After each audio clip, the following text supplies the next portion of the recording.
Goku स्वर्गदूतों का राजा बनने के बाद और अस्तित्व के मामलों का प्रबंधन करने में सक्षम हो गया।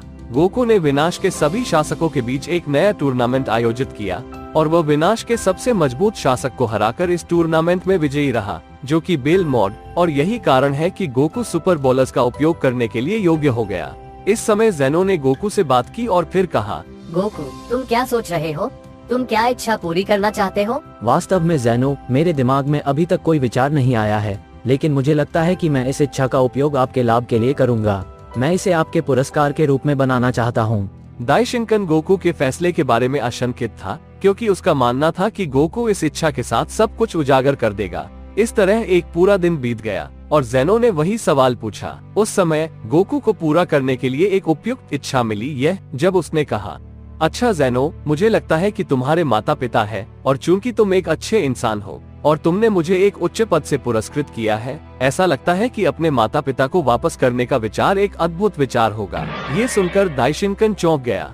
जाहिर तौर पर वो एक राज रख रहा है, जैसा उसने कहा। लेकिन गोकू, ज़ेनो के माता पिता को वापस लाने का विचार शायद उसे बिल्कुल पसंद न आए। उसे अपना व्यवसाय चलाने की जरूरत है और उसे खुद को अन्य चीजों में व्यस्त रखने की कोई आवश्यकता नहीं है। चिंता मत करो पुजारी, हम अस्तित्व के मामलों में सहयोग करेंगे और मुझे यकीन है कि वो अपने माता पिता को देखना चाहता है। गोकू, मुझे नहीं पता कि तुम किस बारे में बात कर रहे हो। मुझे अपने पिता के बारे में कोई जानकारी नहीं है। गोकू इससे हैरान था, क्योंकि ज़ेनो अपने माता पिता को नहीं जानता, जिसका अर्थ है कि वो अपने जन्म के बाद से ही अकेला रहता था। ऐसा हो ही नहीं सकता। आप उन्हें जान पाएंगे ज़ेनो। चलो अब हम ये करें। दाइशिंकन ने गोकू को घेरने की कोशिश की और उसे तब तक रोकने की कोशिश की जब तक ज़ेनो ने ये कहते हुए हस्तक्षेप नहीं किया। बंद करो पुजारी, मैं अपने पिता के बारे में सच्चाई का पता लगाना चाहता हूँ। तुम गोकू को क्यों रोकते हो? इसका मतलब है कि तुम कुछ छिपा रहे हो। पुजारी घबरा गया और दूसरों को विस्मय की स्थिति में छोड़कर भागने का विचार किया। बीरस ग्रह पर बीरस ने कहा, आप क्या कहते हैं? ज़ेनो के पिता को वापस लाना? यह असंभव है। मैंने ज़ेनो के पिता को कभी नहीं देखा है। ऐसा लगता है कि वो अपने व्यवहार में क्रूर होगा। क्या बेवकूफी भरी सोच है। खैर बीरूस, मैंने भी उन्हें कभी नहीं देखा, लेकिन हमारे पास इस अनुरोध का जवाब देने के अलावा कोई चारा नहीं है। गोकू मेरे पिता की जगह राजा बन गया है और हमें उसके आदेशों को ठुकराने का कोई अधिकार नहीं है। कल हम ज़ेनो के माता पिता का स्वागत करने के लिए इकट्ठा होंगे। हम सभी को भाग लेना चाहिए। बीरूस इस मामले से डरता था। ज़ेनो के माता पिता की वापसी के विचार से अस्तित्व को खतरा हो सकता है। थोड़ी देर बाद गोकू ने सुपर बॉलर्स का इस्तेमाल किया और दाइशिंकन को छोड़कर सभी एक जगह इकट्ठा हो गए। हर कोई पुजारी के स्थान के बारे में सोच रहा था, लेकिन कोई भी अस्तित्व को महसूस नहीं कर सका, जिसका अर्थ है कि वो एक रहस्यमय जगह में छिपा हुआ था। वैसे भी जो इच्छा चाहता था और वास्तव में गोकू ने क्या चाहा, ज़ेनो के माता पिता के जीवन में वापस आने के लिए हुआ है।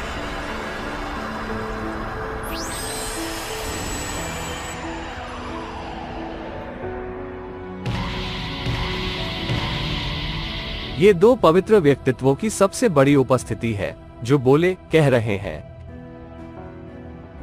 हेलो सर, हमें खुशी है कि आप वापस आ गए।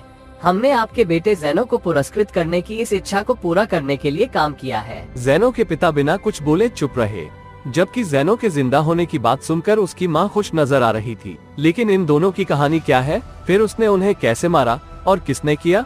इस बीच सभी ज़ेनो को आश्चर्यचकित करने के लिए महल में गए। ज़ेनो के माता पिता ठीक उसके सामने आ गए और उनका रूप अजीब था।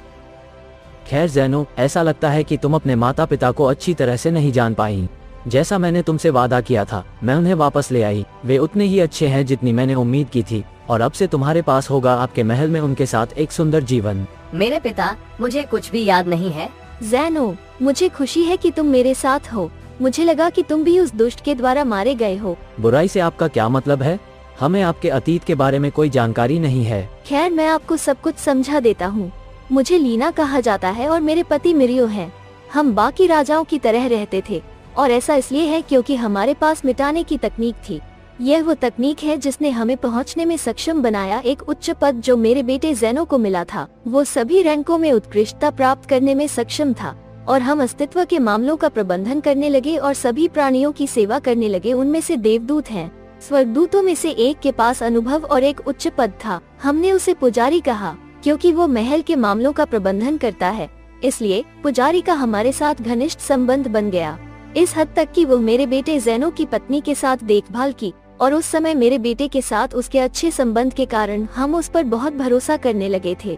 लेकिन एक दिन पुजारी मेरे पास आने लगे और अपनी पत्नी को धोखा दिया। तुम सच में क्या कह रहे हो? हाँ वीस, मुझे आज भी याद है कि वो अपनी पत्नी के साथ कठोर व्यवहार करता था, जैसे कि वो मेरी सुंदरता के कारण ही मेरी प्रशंसा करता हो। यह अविश्वसनीय है एलेना, लेकिन मुझे बताओ कि ज़ेनो को तुम्हारे साथ रहने से किसने रोका? मेरे बेटे ज़ेनो को एक अभूतपूर्व प्रलोभन दिया गया था।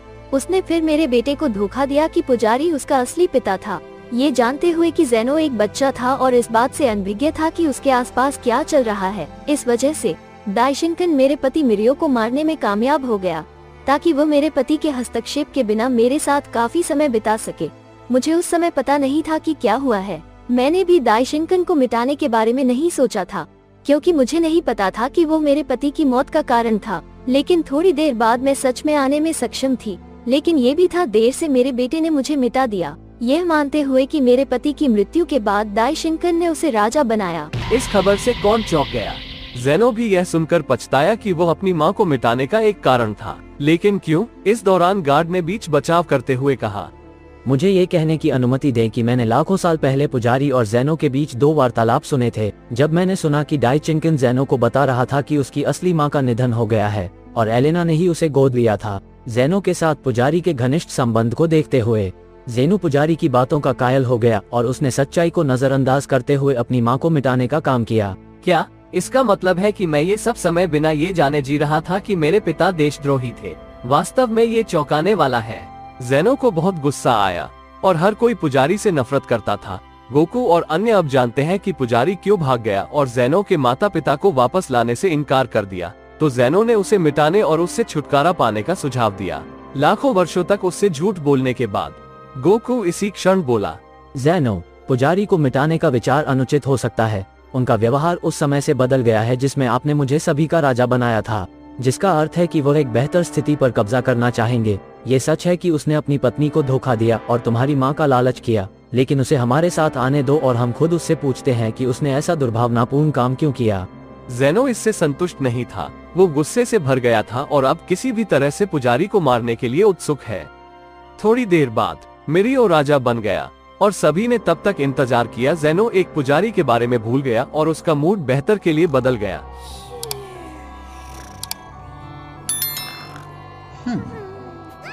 क्योंकि अब उसे खेलने के अलावा किसी और चीज की परवाह नहीं है।